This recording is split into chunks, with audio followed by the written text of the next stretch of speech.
I'm amazed at the amount of self-deception that goes on in singing. ಹಾಡನ್ನ ಹಾಡುವಂಥ ವಿಚಾರದಲ್ಲಿ ನಾವು ನಮ್ಮನ್ನು ಎಷ್ಟು ಆತ್ಮವಂಚನೆ ಮಾಡ್ಕೊಳ್ತಾ ಇದ್ದೇವೆ ಅನ್ನೋಂಥ ವಿಚಾರ ನನಗೆ ಬಹಳ ಆಶ್ಚರ್ಯವನ್ನುಂಟು ಮಾಡ್ತಾ ಇದೆ. When in many churches they try to improve the quality of the singing, saying, let's sing in tune. ಅನೇಕ ಸಭೆಗಳಲ್ಲಿ ಹಾಡಿನ ಗುಣಮಟ್ಟ ಚೆನ್ನಾಗಿರ್ಬೇಕು ಅಂತ ಪ್ರಯತ್ನ ಮಾಡಿ ರಾಗವಾಗಿ ಹಾಡೋಣ ಅಂತ ಹೇಳ್ತಾರೆ. I'm saying let's mean what we sing even if we don't sing in tune. ಆದ್ರೆ ನಾನು ಹೇಳೋದೇನೆಂದ್ರೆ, ನೀವು ರಾಗವಾಗಿ ಹಾಡದೇ ಇದ್ರೂ ಪರವಾಗಿಲ್ಲ, ಆದ್ರೆ ನೀವೇನನ್ನ ಹಾಡ್ತಾ ಇದ್ದೀರಿ ಅಂತ ಅರ್ಥ ಮಾಡ್ಕೊಂಡು ಹಾಡಿದ್ರೆ ಸಾಕು. If you mean what you sing, even if you don't sing in tune, God will hear you. ನೀವು ಹಾಡುತ್ತಿರುವಂತ ಹಾಡಿನ ಅರ್ಥವನ್ನ ತಿಳ್ಕೊಂಡು ನೀವು ಹಾಡ್ತಾ ಇದ್ರೆ ನಿಮ್ಮ ರಾಗ ಸರಿಯಾಗಿಲ್ದೇ ಇದ್ರೂ ಪರವಾಗಿಲ್ಲ, ದೇವರದನ್ನ ಕೇಳಿಸ್ಕೊಳ್ತಾರೆ.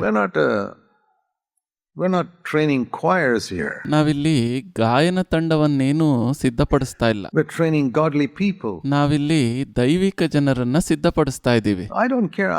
It never bothers me if people don't sing in tune. I'll tell you honestly. ನಾನು ಪ್ರಾಮಾಣಿಕವಾಗಿ ಹೇಳ್ತೀನಿ, ಜನರು ರಾಗ ಗೊತ್ತಿಲ್ಲದೆ ಅಥವಾ ರಾಗವಿಲ್ಲದೆ ಹಾಡುವಂಥದ್ರಲ್ಲಿ ನನಗೆ ಯಾವುದೇ ಸಮಸ್ಯೆ ಇಲ್ಲ. I mean, I'm not so particular if the tune is right or not. It's good to sing in tune, of course. ಅಂದ್ರೆ ರಾಗ ಸರಿಯಾಗಿದೆಯೋ ತಪ್ಪಾಗಿದೆಯೋ ಎಂಬುದು ನನಗೆ ಮುಖ್ಯವಲ್ಲ, ರಾಗಕ್ಕೆ ತಕ್ಕಂತೆ ಹಾಡೋದು ಒಳ್ಳೆಯದು. So that all can sing together. ಆಗ ಎಲ್ಲರೂ ಒಟ್ಟಿಗೆ ಹಾಡಬಹುದು. Very, very important to mean what we say. ಬಹಳ ಮುಖ್ಯವಾದಂಥದ್ದು ನಾವು ಏನನ್ನ ಹಾಡ್ತಾ ಇದ್ದೀವಿ ಅನ್ನೋಂಥದನ್ನ ಅರ್ಥ ಮಾಡಿಕೊಂಡು ಹಾಡುವಂಥದ್ದು. Jesus once said in the Sermon on the Mount, he said, your yes must be yes.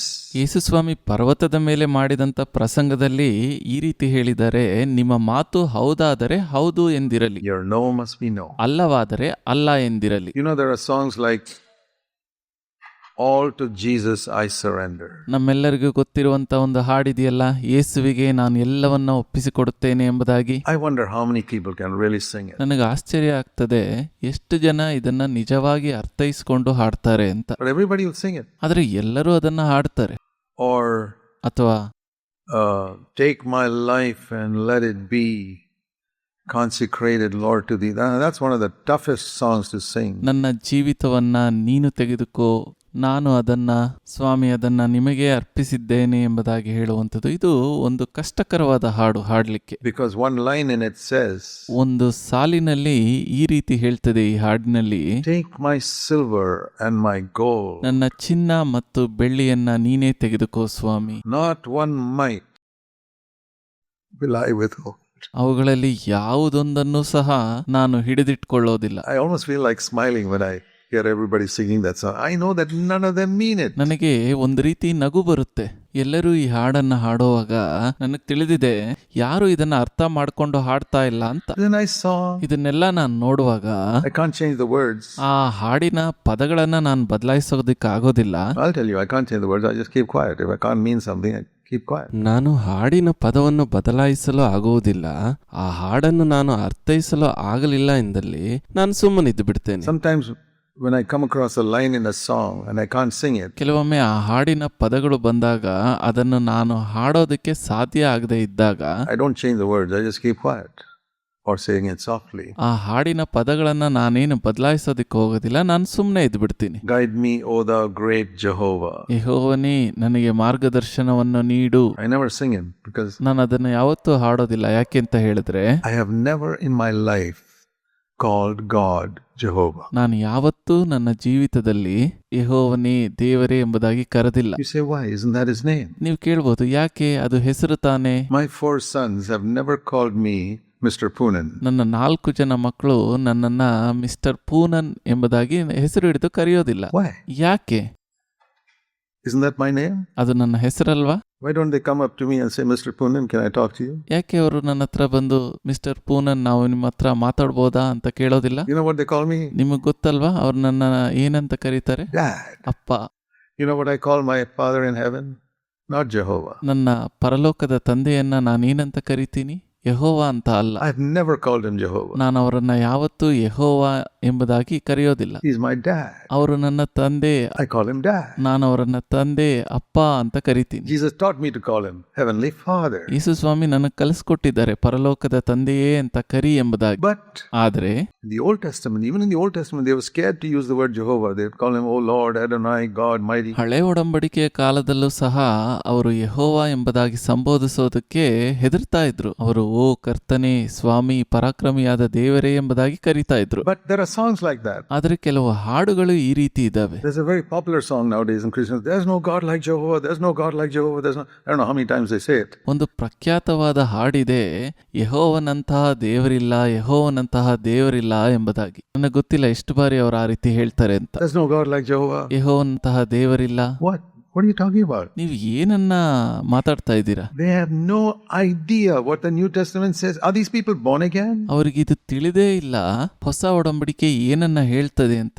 ಇವರೆಲ್ಲರೂ ಮರುಹುಟ್ಟು ಪಡೆದಿದ್ದಾರಾ? Do they listen to the Holy Spirit? ಇವರೆಲ್ಲರೂ ಪವಿತ್ರಾತ್ಮನ ಸ್ವರಕ್ಕೆ ಕಿವಿಗೊಡ್ತಾ ಇದ್ದಾರಾ? My brothers and sisters, wake up. ನನ್ನ ಸಹೋದರ ಸಹೋದರಿಗಳೇ, ಎಚ್ಚರಗೊಳ್ರಿ. Many are sleeping in the church. ಅನೇಕರು ಸಭೆಯಲ್ಲಿ ನಿದ್ದೆ ಮಾಡ್ತಾ ಇದ್ದಾರೆ. Spiritually asleep. ಆತ್ಮಿಕವಾಗಿ ನಿದ್ದೆ ಮಾಡ್ತಾ ಇದ್ದಾರೆ. They don't take what they say to God seriously. ತಾವು ದೇವರ ಮುಂದೆ ಏನನ್ನ ಹೇಳ್ತಾ ಇದ್ದೀವಿ ಅಂತ ಗಂಭೀರವಾಗಿ ತೆಗೆದುಕೊಳ್ತಾ ಇಲ್ಲ ಅವರು. If you go to a court, ನೀವು ಒಂದು ನ್ಯಾಯಾಲಯಕ್ಕೆ ಹೋದಾಗ and they ask you to sign a document there in front of the judge, ಯಾವುದೋ ಒಂದು ದಾಖಲೆಗೆ ನ್ಯಾಯಾಧೀಶರ ಮುಂದೆ ಸಹಿ ಹಾಕು ಎಂಬುದಾಗಿ ಹೇಳುವಾಗ, tell me, will you read it or not? ನನಗೆ ಹೇಳಿ, ನೀವು ಅದನ್ನ ಓದ್ತೀರಾ ಇಲ್ವಾ? Oh, you will not only read it, you will get a lawyer to read it 10 times. ನೀವದನ್ನ ಓದೋದು ಮಾತ್ರ ಇಲ್ಲ, ವಕೀಲರ ಹತ್ರ 10 ಬಾರಿ ಅದನ್ನ ಓದಿಸಿರ್ತೀರಾ. Say, please tell me, is there one word here which will commit me to something? ದಯವಿಟ್ಟು ಓದಿ ಹೇಳಿ, ಇದರಲ್ಲಿ ಯಾವುದಾದ್ರೂ ಒಂದು ಪದ ನನ್ನನ್ನ ಒಪ್ಪಿಸ್ಕೊಟ್ಬಿಡುತ್ತಾ ಅಂತ. Then only you will sign it. ಆ ನಂತರನೇ ನೀವು ಸಹಿ ಹಾಕ್ತೀರಾ. Why are we so particular about a sale deed and a document? ಯಾಕೆ ನಾವು ಅಷ್ಟು ನಿರ್ದಿಷ್ಟವಾಗಿ ಅಥವಾ ಜಾಗರೂಕರಾಗಿರ್ತೀವಿ ಒಂದು ದಾಖಲೆ ಬಗ್ಗೆ ಅಥವಾ ಮಾರಾಟ ಪತ್ರದ ಬಗ್ಗೆ? And we talk to God so lightly as if he is ಆದರೆ ದೇವರೊಟ್ಟಿಗೆ ಮಾತಾಡುವಾಗ ಯಾಕೆ ಇಷ್ಟು ಹಗುರವಾಗಿ ಮಾತಾಡ್ತೀವಿ? just some person up there whom we couldn't care less for. ಯಾರೋ ಒಬ್ಬ ವ್ಯಕ್ತಿ ಇದ್ದಾನೆ, ಆತನ ಬಗ್ಗೆ ಅಷ್ಟೇನು ತಲೆ ಕೆಡಿಸಿಕೊಳ್ಳುವ ಅವಶ್ಯಕತೆ ಇಲ್ಲ ಅನ್ನುವ ರೀತಿಯಲ್ಲಿ. No wonder we don't progress spiritually. ನಾವು ಆತ್ಮಿಕವಾಗಿ ಬೆಳೆದೇ ಇರೋದ್ರಲ್ಲಿ ಯಾವುದೇ ಆಶ್ಚರ್ಯವಿಲ್ಲ. No wonder year after year after year we are in the same rut. ವರ್ಷಗಳು ಕಳೆದಂತೆಲ್ಲ ನೀವಿನ್ನೂ ಅದೇ ಹೀನ ಸ್ಥಿತಿಯಲ್ಲಿ ಇರೋದ್ರಲ್ಲಿ ಯಾವುದೇ ಆಶ್ಚರ್ಯ ಇಲ್ಲ. I'm not scolding you. ನಾನು ನಿಮ್ಮನ್ನ ಇಲ್ಲಿ ಬೈತಾ ಇಲ್ಲ. Please listen to me. I'm challenging you to get out of that rut. ದಯವಿಟ್ಟು ಕೇಳಿಸ್ಕೊಳ್ರಿ, ನಾನು ನಿಮಗೆ ಇಲ್ಲಿ ಅಂತ ಸ್ಥಿತಿಯಿಂದ ಹೊರಬನ್ನಿ ಅಂತ ಸವಾಲಾಗ್ತಾ ಇದ್ದೀನಿ. And climb up higher because God has got fantastic plans for you.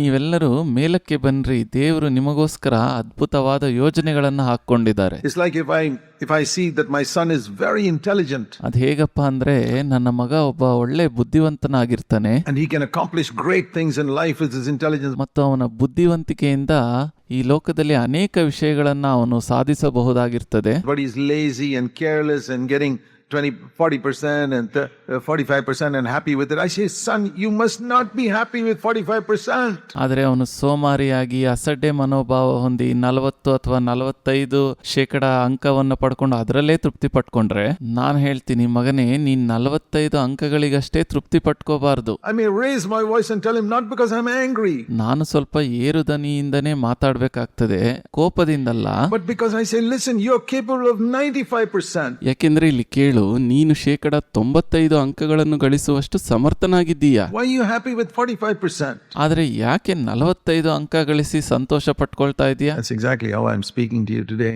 ಅದೇ ರೀತಿ ನಾನು ಇವತ್ತು ನಿಮ್ ಜೊತೆ ಮಾತಾಡ್ತಾ ಇದ್ದೀನಿ. I look at all of God's people in CFC churches as my children. ನಾನು ಎಲ್ಲಾ CFC ಸಭೆಯಲ್ಲಿರುವಂತವ್ರನ್ನ ನನ್ನ ಮಕ್ಕಳಂತೆ ನೋಡ್ತೀನಿ. Not everybody, not all believers, they are not my responsibility. ಎಲ್ಲರನ್ನೂ ಅಲ್ಲ, ಎಲ್ಲಾ ವಿಶ್ವಾಸಿಗಳನ್ನು ಆ ರೀತಿ ನೋಡೋಕ್ಕಾಗೋದಿಲ್ಲ, ಯಾಕೆಂದ್ರೆ ಅವರ ಮೇಲೆ ನನಗೆ ಜವಾಬ್ದಾರಿ ಇಲ್ಲ. But God has given me a responsibility in CFC churches. ಆದ್ರೆ ದೇವರು ನನಗೆ CFC ಸಭೆ ಮೇಲೆ ಜವಾಬ್ದಾರಿಯನ್ನ ಕೊಟ್ಟಿದ್ದಾರೆ. I treat them all as my children. God is my witness. ದೇವರೇ ಇದಕ್ಕೆ ಸಾಕ್ಷಿ. ನಾನು ಅವರೆಲ್ಲರನ್ನ ನನ್ನ ಮಕ್ಕಳಂತೆ ನೋಡ್ತೇನೆ. And I speak to them just like I speak to my children. I want the highest for them. ಅವ್ರ ಜೊತೆ ಮಾತಾಡುವಾಗ ನನ್ನ ಮಕ್ಕಳ ಜೊತೆ ಮಾತಾಡೋ ರೀತಿ ಮಾತಾಡ್ತೇನೆ. ಯಾಕೆಂತ ಹೇಳಿದ್ರೆ ನಾನು ಅವರಿಗೆ ಅತ್ಯುನ್ನತವಾದದ್ದನ್ನ ಬಯಸ್ತೇನೆ. I want I had 4 sons. I wanted them to do really well spiritually. ನನಗೆ 4 ಜನ ಮಕ್ಕಳಿದ್ದಾರೆ. ಅವರೆಲ್ಲರೂ ಆತ್ಮಿಕ ವಿಷಯಗಳಲ್ಲಿ ಉತ್ತಮರಾಗಿರಬೇಕು ಅಂತ ನಾನು ಬಯಸ್ತೇನೆ. And really well in the academic studies as well. ಹಾಗೂ ಶೈಕ್ಷಣಿಕವಾಗಿ ಕೂಡ ಅವರು ಉತ್ತಮರಾಗಿರಬೇಕು ಅಂತ ಬಯಸ್ತೇನೆ. And I would push them ಮತ್ತು ನಾನು ಅವರನ್ನ ಪ್ರೋತ್ಸಾಹ ಪಡಿಸ್ತೀನಿ spiritually and academically. ಆತ್ಮಿಕ ವಿಷಯಗಳಲ್ಲಿ, ಶೈಕ್ಷಣಿಕ ವಿಷಯಗಳಲ್ಲಿ. Because I knew that way they won't become beggars in the world. ನನಗೆ ಚೆನ್ನಾಗಿ ಗೊತ್ತು, ಮುಂದೆ ಅವರು ಯಾರನ್ನು ಯಾವ ವಿಷಯದಲ್ಲಿಯೂ ಬೇಡುವಂತ ಪರಿಸ್ಥಿತಿ ಬರೋದಿಲ್ಲ. Spiritually first. ಮೊದಲು ಆತ್ಮಿಕ ವಿಷಯಗಳಲ್ಲಿ. So that's exactly what I'm trying to do. ಹಾಗಾಗಿ ನಾನು ಅದನ್ನೇ ಮಾಡಲು ಪ್ರಯತ್ನಿಸ್ತಾ ಇದ್ದೇನೆ.